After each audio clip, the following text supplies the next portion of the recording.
Em pronunciamento pelas redes sociais, o jurista Ives Gandra da Silva Martins mostrou os problemas com a interpretação da Constituição utilizada pelos ministros para promover a perseguição política, expondo as consequências que ficaram evidentes na decisão que se opôs à resolução da Câmara dos Deputados que suspendeu a ação penal contra o ex-presidente Jair Bolsonaro e seu entorno. Ao divulgar o vídeo, o jurista resumiu: ainda a decisão do Supremo de não aceitar a suspensão do processo penal em que um dos réus é o deputado Ramagem, desta vez fazendo considerações exclusivamente de natureza doutrinária sobre aqueles que têm ou não têm foro privilegiado. Qualquer que seja a decisão para o mesmo tipo de imputação de crime, haverá desigualdade de tratamento. Parece-me que será maculado o artigo 5º da Constituição Federal, que determina que todos são iguais perante a lei. Ives Gandra Martins explicou que se filia à interpretação expressa pelo ex-ministro Marco Aurélio Mello, ex-presidente do Supremo Tribunal Federal, e mostrou que a decisão sobre o deputado Ramagem, ao dividir os crimes imputados e suspender alguns, gerou tratamento desigual entre os alvos da ação e escancarou os absurdos na interpretação que baseia o julgamento de pessoas sem foro privilegiado pelo Supremo Tribunal Federal. O jurista lembrou: diz a nossa Constituição como um princípio fundamental que todos são iguais perante a lei. Ele expôs: se todos estão na mesma ação, são 7, e teriam cometido crimes rigorosamente idênticos, a decisão da Suprema Corte coloca a seguinte posição: todos aqueles que teriam direito a juiz natural de primeira instância estão, em uma única instância, colocados no Supremo Tribunal Federal. Só que desses 6 ou 7, um deles vai ser julgado apenas por alguns pretendidos crimes, enquanto os outros vão ser julgados por todos os crimes a ele apresentados. Evidentemente, o princípio da igualdade foi maculado. O jurista explicou: cometeram o mesmo crime, mas aqueles que têm foro privilegiado e que só poderiam ser julgados pelo Supremo vão ter uma pena menor do que aqueles que nem poderiam ser julgados pelo Supremo Tribunal Federal. Deveriam ser julgados pela primeira instância. O jurista mostrou que, ao incluir todos na mesma ação, no mesmo balaio, o STF criou uma situação em que a decisão será necessariamente desigual para o mesmo tipo de imputação de crime. Ives Gandra Martins comentou: tenho a impressão de que os constituintes pensaram corretamente quando deram expressamente foro privilegiado apenas aquelas pessoas que estavam elencadas no artigo 102 e não a outras. Ele ponderou: a minha interpretação é a de um mero professor de província, enquanto a deles é que faz a lei, a deles é que vale. A minha serve apenas como uma espécie de reflexão acadêmica, mas eu não poderia deixar de trazer aos meus seguidores aquilo que me parece a interpretação correta de foro privilegiado.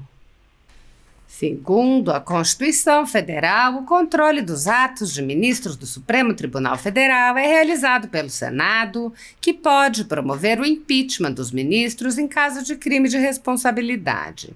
No entanto, os presidentes da Casa vêm barrando a tramitação dos pedidos sem consulta ao colegiado. Sem controle externo, alguns ministros do Supremo agem ao arrepio da Constituição. Em inquéritos secretos, o ministro Alexandre de Moraes, por exemplo, promove uma aberta perseguição a adversários políticos. Em um desses inquéritos, a Folha Política teve sua sede invadida e todos os seus equipamentos apreendidos. O inquérito foi arquivado por falta de indícios de crimes, mas os dados sigilosos foram compartilhados com outros inquéritos abertos de ofício e com a CPI da pandemia, que compartilhava dados sigilosos com a velha imprensa. Sem justificativa jurídica, o ministro Luiz Felipe Salomão, ex-corregedor do Tribunal Superior Eleitoral, confiscou toda a renda da Folha Política e de outros sites e canais conservadores para impedir suas atividades.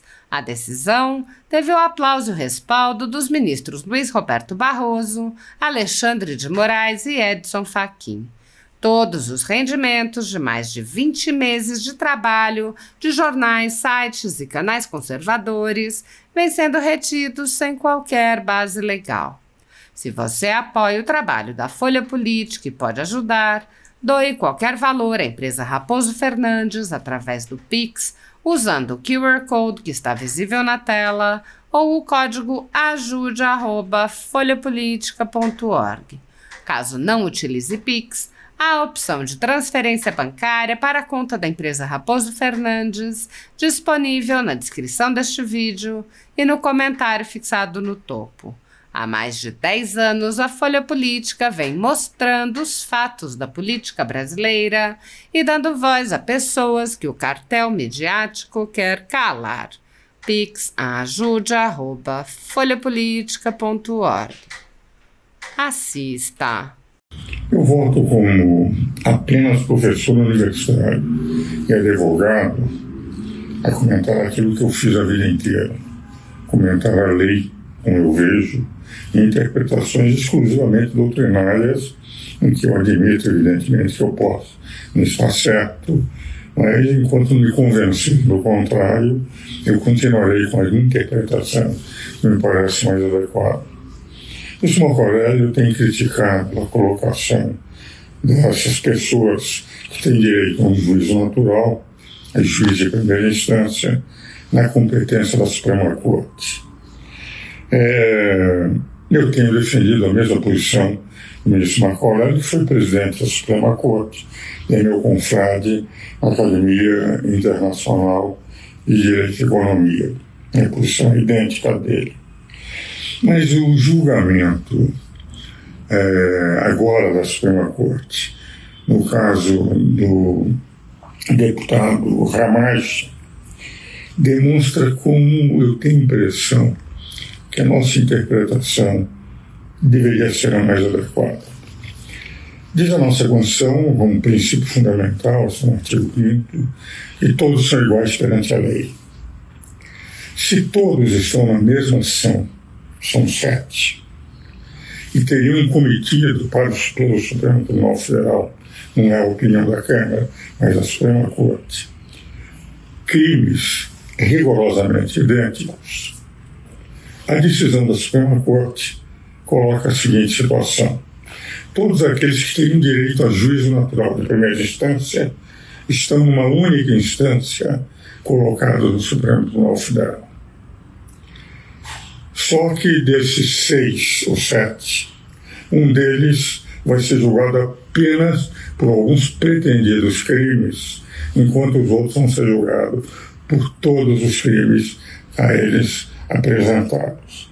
O que vale dizer, tendo cometido os mesmos atos, eles serão julgados numa única ação, uns sendo condenados, pelo menos é o que estão sinalizando, já deram entrevistas sobre isso, inclusive quando aceitaram a continuação da denúncia como sendo denunciados, e um deles vai ter uma pena menor.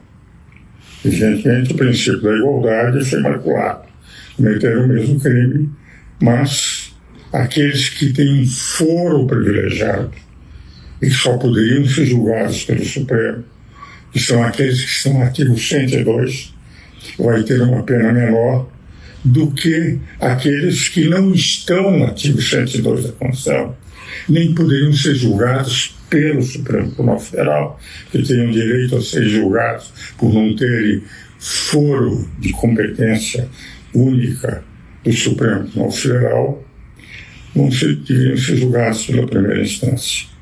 Então, essa interpretação, a meu ver, que alargou uma competência que o Supremo não tem pelo artigo 102 da Constituição, que é a minha posição e do meu confrade, ex-presidente do Supremo Tribunal Federal, Marco Aurélio de Mello, nós estamos, por terem sido colocados na mesma ação, pessoas que teriam direito a juízo natural e que, sem estar expressamente designados no artigo 102 para serem julgados pelo Supremo, vão ser julgados e terão uma pena maior, porque já foi excluído aquela interpretação que também, a meu ver, não é a minha, de que só aquilo que teria sido praticado depois de ter tomado posse que estaria suspenso pelo Supremo Tribunal Federal em decorrência da decisão da Câmara dos Deputados, mas não aqueles anteriores.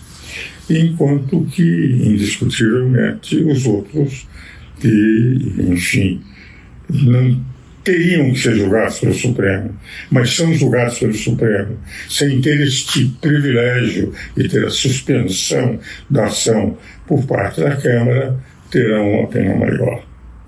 Então, os senhores veem que o Constituinte que eu vi, decidiu que deveriam só ser julgados aqueles que estão nomeados expressamente no artigo 102, e os outros teriam que ter um juízo natural de primeira instância, por não terem foro privilegiado, fazendo com que todos entrem no mesmo balaio.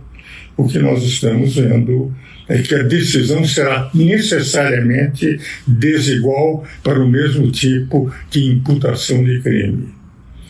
Tenho a impressão que os constituintes pensaram, a meu ver, corretamente, quando deram expressamente foro privilegiado apenas aquelas pessoas que estavam elencadas no artigo 102, e não outras que não teriam que ter. Apesar da interpretação, enfim, a minha é de um mero professor de província, enquanto a deles é que faz a lei, a deles equivale. A minha serve apenas como uma espécie de reflexão acadêmica, mas eu não poderia deixar de trazer aos meus seguidores aquilo que me parece a interpretação correta de foro privilegiado daqueles que deveriam ser julgados pelo Supremo Tribunal Federal, em que eu realmente me filio às sábias lições daquele que foi um dos grandes ministros do Supremo Tribunal Federal, tendo presidido a Corte e tendo sido responsável pela criação da TV Justiça, ministro Marco Aurélio de Mello.